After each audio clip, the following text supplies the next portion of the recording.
તંત્રના પાપે જનતા પરેશાન છે। બોપલમાં ગટરના પાણી ઘરોમાં ઉભરાતા પરેશાનીના દ્રશ્યો સામે આવી રહ્યા છે। તંત્રની બેદરકારીથી નર્ક જેવી સ્થિતિમાં રહેવા માટે થઈને લોકો મજબૂર બન્યા છે। તંત્રના અધિકારીઓને રજૂઆતો કરી છતાં પણ આંખ આડા કાન કરવામાં આવી રહ્યા છે।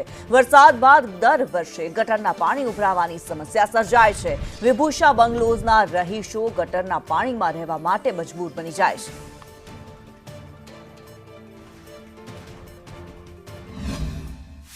અહીંયા સર એકવાર મારા ત્યાં તમે ત્યાંથી ખુરશી છોડીને ગાડીમાં બેસીને અહીંયા આવો અને એકવાર ચાલીને બતાવો અહીંયા કે કેવી રીતે ચાલીને અંદર જવાય ને કેવી રીતે બહાર અવાય। તમારે કયું લેનનું છે? સેકન્ડ નંબરની લેન 208 નંબર। સર ગટરના પાણી એટલા બેક મારે એટલા પાણી રોડ ઉપર એટલા ગટરના પાણી જાય બહાર। કંઈક લિમિટ હોય કોઈ વસ્તુની યાર। વસ્તુ ટેક્સ તમારો રહી જાય તો એની પેનલ્ટી સાથેના ટેક્સ લઈ લો છો તમે। તન્મયભાઈને કીધું તો તન્મયભાઈ કે આઈને કરશે કામ કરશે। કોઈ ગાડી અહીંયા વિભૂષણના 5 માણસો નહીં 10 માણસોને પૂછો કે કોઈ ગાડી આઈને ઉભી રહીને કામ કર્યું છે કઈ?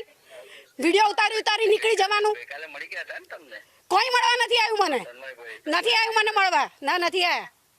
ફોન પર વાત થઈ હતી સાહેબ, ફોન ઉપર એમણે જે કહ્યું છે હું રેકોર્ડિંગ મોકલું તમને, શું એમણે જવાબ આપ્યો મને। સારું, ચલો મોકલાવડાવો આજે। બાકી સર આજના દિવસમાં મારા ઘરમાં નથી દૂધ લેવા જઈ શકાતું, નથી બહાર નીકળી શકાતું। આજના દિવસમાં ક્લિયર કરાવજો ને પછી હું આગળ વધારે કમ્પ્લેન કરીશ। એક ને 50 મીડિયા બોલાવીશ અહીંયા, પછી આપજો તમે બધા જવાબ। હાલાકી ભોગવવાની કંઈક લિમિટ હોય અમારી યાર। અમદાવાદ શહેરમાં પહેલી નજરે કદાચ બંગલાઓમાં જોઈશું તો વરસાદી પાણી ભરાયેલા જોવા મળશે, પરંતુ તંત્રની બેદરકારી એટલી હદ સુધીની ખરાબ છે કે જ્યાં જુઓ ત્યાં વરસાદના પાણી તો છે પરંતુ ગટરના પાણીનો પણ ઉપદ્રવ સતત વધી રહ્યો છે। ગટરના પાણીમાં મચ્છરોનો પણ ઉપદ્રવ અને જીવના જોખમે લોકો રહી રહ્યા છે। બીમારી વધે તો જવાબદાર કોણ? આવા અનેક સવાલ એટલા માટે સતાવે છે કે કહેવાતા સ્માર્ટ સિટી અમદાવાદ શહેર કે જે બોપલ ગુમા પાસે આવેલા વિભૂષા બંગલોઝમાં છેલ્લા ઘણા વર્ષોથી ગટરના પાણી દર ચોમાસે ઉભરાય છે અને છેલ્લા ઘણા દિવસોથી આ જ પ્રકારે આ ગટરના પાણી ઉભરાયેલા છે અને રહીશો હવે ત્રાહિમામ પોકારી ગયા છે। દર વર્ષે આટલી તકલીફ થાય છે, દર વર્ષે અમે આટલા હેરાન થઈએ છીએ, દર વર્ષે અમે તમે મીડિયાને કહીને બોલાવું છું, દર વર્ષે મારા ઇન્ટરવ્યૂ થાય છે, પણ કોઈને ક્યાંય જ રસ છે નહીં બેન તંત્રને। અમે કમ્પ્લેન લખાઈ છે, જે કમ્પ્લેન નંબર છે એની પર કમ્પ્લેન લખાઈ છે, એમનો ટોકન નંબર આવ્યો। આજ સવારે એમનો મેસેજ હતો કે બેન કયો વોર્ડ આવે છે? મેં કીધું ભાઈ થલતેજ વોર્ડની અંદર છે, તો કે તો બીજી ટીમ આવીને કામ કરશે। આજે 4 દિવસથી પાણી ભરેલા છે, તમે જુઓ કેટલા બ્લોક મૂક્યા છે, 4 થર્ડ બ્લોકના છે।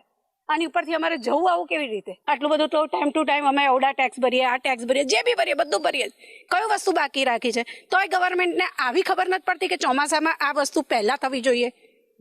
લોકો છે તે પરેશાની અને હાલાકી વેઠી રહ્યા છે, જ્યારે પ્રશાસનના પાપે પ્રજા છે તે પરેશાન થઈ રહી છે। અહીંયા આખા લોકો છે તે ગટરના પાણીમાં રહેવા માટે મજબૂર બન્યા છે। પ્રશાસનના પાપે જે ઘૂંટણસમા ગટરના પાણી પણ આ વિસ્તારોમાં ભરાઈ રહ્યા છે।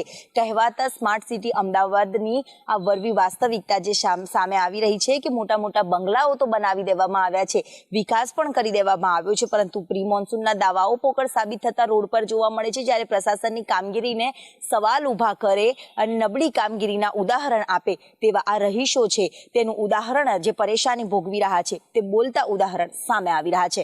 કેમેરામેન સંદીપ રાઠોડ સાથે દિવ્યા ચૌહાણ, સંદેશ ન્યૂઝ, અમદાવાદ।